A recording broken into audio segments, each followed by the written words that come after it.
భారత్తో తమ సంబంధాలు ఏమాత్రం తగ్గలేదని రానున్న రోజుల్లో మరింత బలపడతాయన్నారు అమెరికా విదేశాంగ మంత్రి మార్కో రూబియో. భారీ ఆర్థిక వ్యవస్థ అయిన అమెరికా ప్రధాన వాణిజ్య భాగస్వామి అని చెప్పారు. అమెరికా తన భాగస్వాములతో మంచి ఒప్పందాలనే కుదుర్చుకుంటుందన్నారు.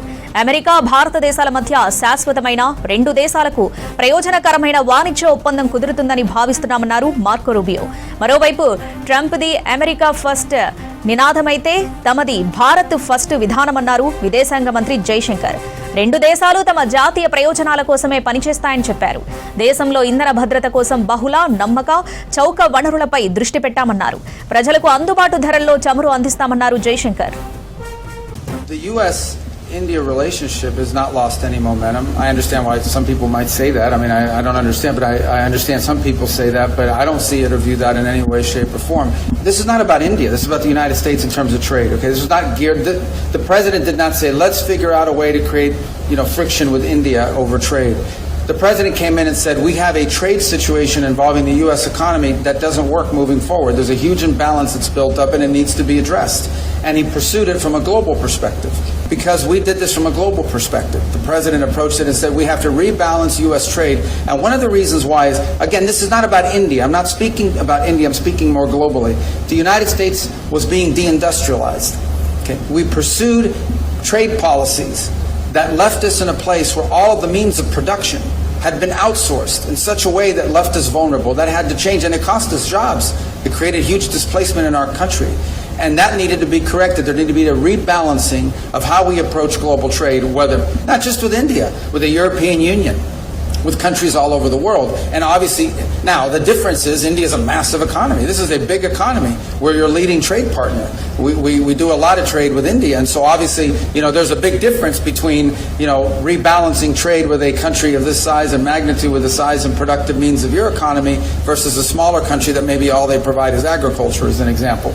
So I think it's just gotten caught up in that. And the good news is that through this rebalancing, we are ultimately seek and believe we will arrive at trade arrangements around the world that are good for the United States but also good for our trade partners. And one of those we hope will be India. In fact, we are on the verge of making that happen.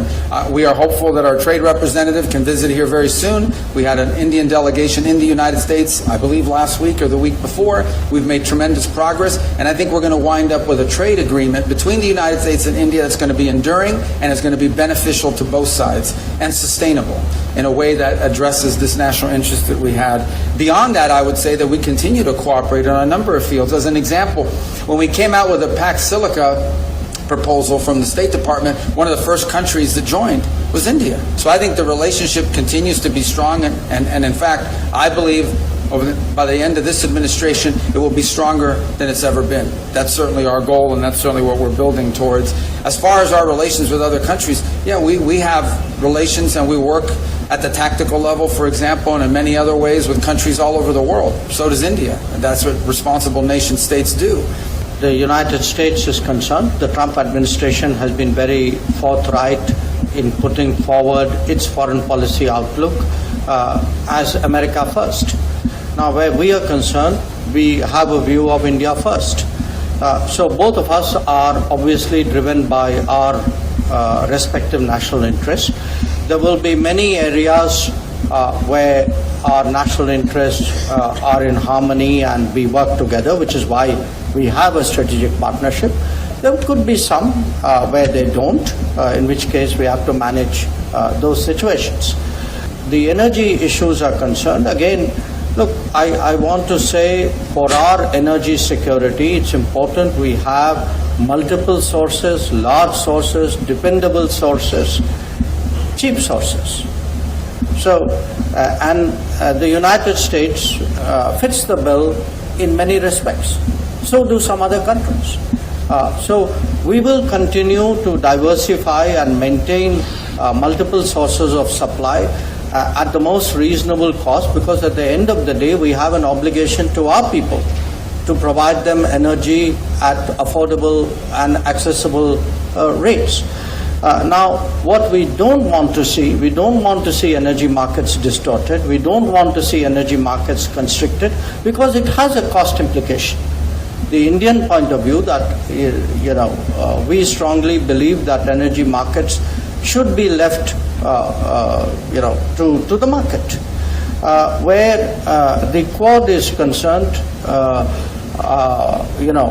I'm glad you used the word maritime democracies, because both terms I think are very relevant. We are doing a lot with each other because we are maritime powers, and I see that growing. And we are doing a lot with each other because we are democratic powers who have a certain way of doing things, who have a certain belief system, who have certain practices. We are market economies, we are open societies. We want business to be conducted and life to run on the basis of international law and market practices. So for us, particularly in the Indo-Pacific, which, as I've already stated, I see as gaining in importance in salience in the coming days, it's very important that the Quad cooperation as maritime democracies continue, and that is exactly what you will see.